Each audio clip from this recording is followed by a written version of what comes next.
Sometimes we have to ask ourselves, what's using my life?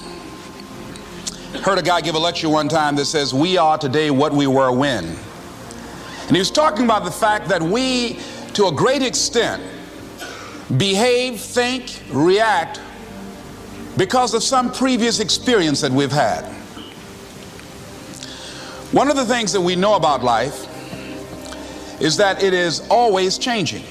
Sometimes you're up, sometimes you're down. Sometimes things go real well, and sometimes they don't. Sometimes you're happy, and sometimes you're sad. Now that's that thing called life.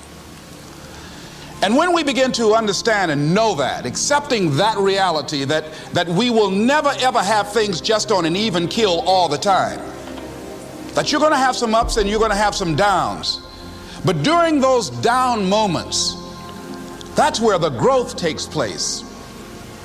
That's where the work is. See, anybody can feel good when they have their health, their bills are paid, they have happy relationships, business is successful. Anybody could be positive then. Anybody can have a larger vision then. Anybody can have faith under those kinds of circumstances. Am I correct? See, but the real challenge of growth, mentally, emotionally, and spiritually, comes when you get knocked down. Somebody said that adversity introduces a man to himself or a woman. How you handle it, that's where the growth takes place. When I was facing some challenges, I had a guy say something to me, and I suggest this is one of the first things that you want to do when you're facing a challenge. You want to get unstuck. Evaluate where you are. Look at it, assess yourself. Assess yourself and assess the situation. What brought you there? What role did you play? Earl Nightingale had a saying I like. He said, all of us are self-made, but only the successful will admit it. What has brought you to this point? What did you learn from it? Are you learning anything, or are you doing it over and over and over again? Somebody said that insanity is doing the same thing in the same way, expecting a different outcome.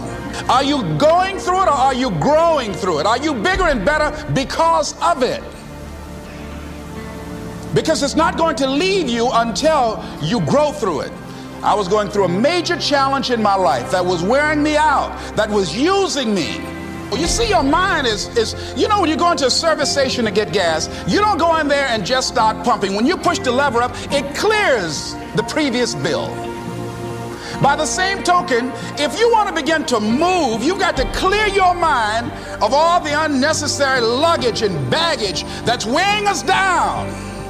I couldn't move, I couldn't think about what am I going to do to get out of this situation, because I was so concerned about what happened and what he did to me and how bad it was.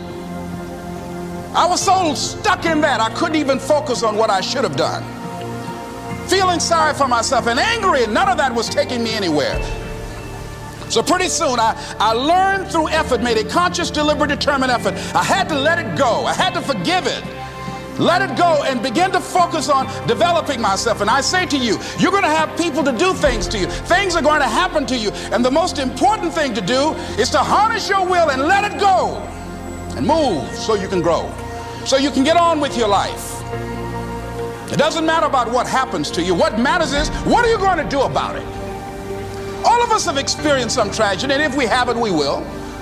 And you can either let it destroy your life, or you can build upon it. You can permit it to let it hold you down, or you can decide, I'm not going to let that happen to me. I'm bigger than this. Make a declaration to yourself. Declare all-out war that you're going to get out of this rut. I don't care how good you are. I don't care how talented you are. I don't care how much you work on yourself. There are some times when things aren't going to go right. They just are not going to go right. There are times when anything that can happen will happen. Murphy's Law will be knocking at your door. Why? I don't know why. That's called life. And you have to deal with it. Sometimes your life will be in a slump, just like sports. Some of the best shooters can't hit baskets different times in games. They get in a slump. Do they sit on the sideline and say, you know, I just didn't hit a basket today? No, they continue to execute. I suggest to you that if you are facing a challenge, don't stop. Stay busy. Work your plan. Continue to do those things that you know that work for you after you have evaluated yourself in the situation. Continue to move. Stay busy, stay busy, stay busy. Find somebody that you can help so you can forget about you for a moment. See, sometimes the best thing to do is to be. Sometimes you have to just back up and go within yourself. A bow and arrow, you can't take a bow and just push it out an arrow. You just can't push the arrow out. You have to pull it back and then release it. Sometimes you have to back up and go within and pray and meditate and recharge your batteries. Go away, clear your head, and then come back and look at it from a different vantage point. Don't operate while you're under the spell or the effect of what's going on. Next thing is that you've got to activate the thinker in you. Don't allow your emotions to control you. We are emotional, but you want to begin to discipline your emotion. If you don't discipline and contain your emotions, they will use you. Your mind goes on automatic, just like a guard. You know, I loved reading the book called As a Man Thinketh by James Allen. He uses the analogy of the mind being like a garden. You know, weeds don't have to have any encouragement to grow. You don't have to water them. They don't have to get sunshine. They don't have to have fertile ground. They will grow through the cracks of a sidewalk. Am I right?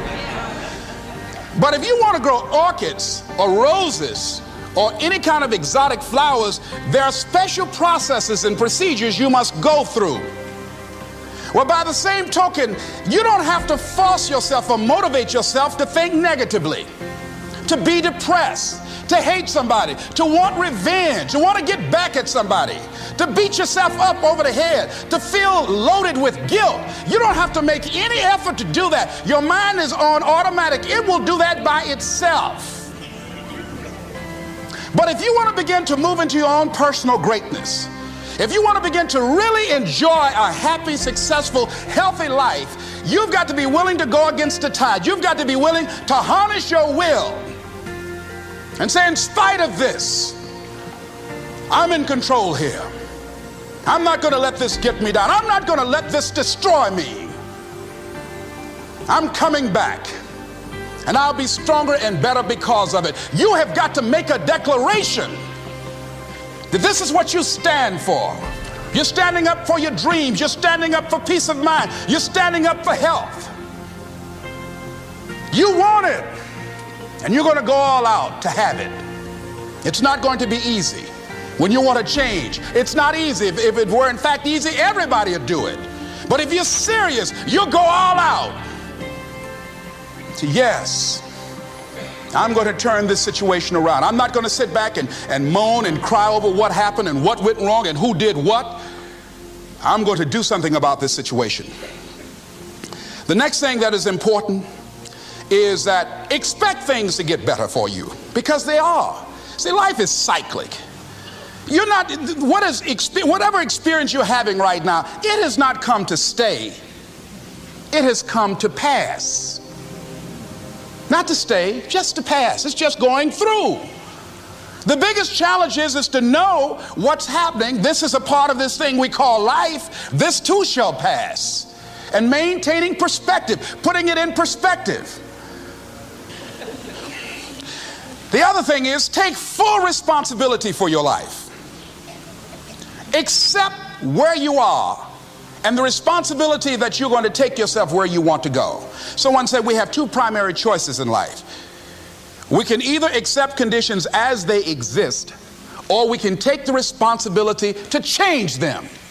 See, a lot of people want to exempt themselves from taking responsibility. All they want to do is talk about the problem. Every time you see them, they'll tell you their story over and over and over and over again. No. You want to take responsibility for your life. I got me here, I can get me out of this. And I'm getting out. I'm not going to be a volunteer victim. George Bernard Shaw said there are two kinds of people in life. You know, he said those that make things happen, those that watch things happen, and those that don't know what happened. And he said the people that get along in this life look around for the circumstances that they want, and if they can't find them, they make them. They create them. So part of beginning to get unstuck, you've got to decide that the behavior pattern that you have adopted doesn't work for you. You've got to change your strategies, and changing your strategy means reinventing your life, recreating you, and you have the power to do that. You can decide that you're going to change, that you're not going to be a wimp. You can decide that you're going to stand up to life. You can decide that I'm going to live each day as if it were my last. You have the power to make that decision. You can decide I'm going to work on myself and develop myself. I'm going to empower me. And all of these things that are happening to me right now, they're just temporary inconveniences. They're not stronger than I am. I'm in charge here.